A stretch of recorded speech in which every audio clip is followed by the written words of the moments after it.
জানি অনেকদিন তোমাদের কাছে কোনো ভিডিওই আপলোড করা হয় না। তো কেমন আছো সবাই? আশা করি সবাই ভালো আছো, সুস্থ আছো। আমিও খুব ভালো আছি। তো চলো আজকে একটা নতুন ভিডিও নিয়ে তোমাদের সামনে হাজির হয়ে গেছি।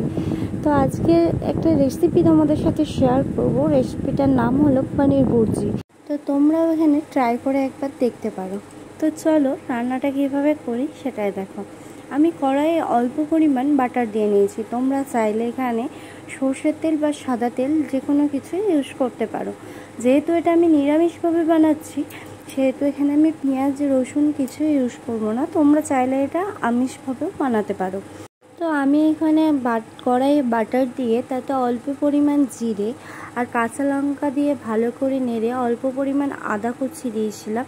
আদাটাকে আমি গ্রেট করেই দিয়েছিলাম, তোমরা চাইলে আদা বাটাও দিতে পারো।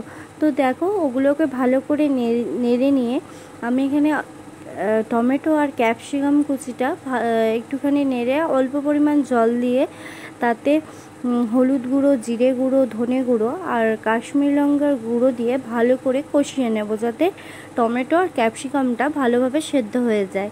তো দেখতেই পাচ্ছ এখানে ভালো করেই কষাতে হবে যাতে মশলার গন্ধটা একটু না বেরোয়। যেহেতু এটা ঢাকা দিয়ে রাখবো না সেহেতু মশলার গন্ধটা যাতে না বেরোয় ভালো করে একটু নেড়ে চেড়ে কষিয়ে নিতে হবে ভালো করে। তো জলটা শুকিয়ে এলে আমি অল্প পরিমাণ কিশমিশ কুচি দিয়েছি, তোমরা এটা স্কিপ করতে পারো, আমার ভালো লাগে তাই দিয়েছি।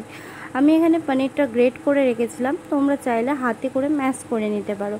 তো এখানে ভালো করে পনিরটা নেড়ে নিতে হবে যাতে তলায় না লেগে যায়, সেই জন্য বারবার নাড়তে হবে। তো চাইলে তোমরাও বাড়িতে একবার এই রেসিপিটা ট্রাই করতে পারো। তো দেখো অলমোস্ট এখানে প্রায় কমপ্লিট। তো এটা আমরা নামিয়ে নেব।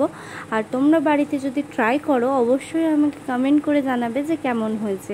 তো এই দেখো ফাইনাল রেজাল্ট। টাটা।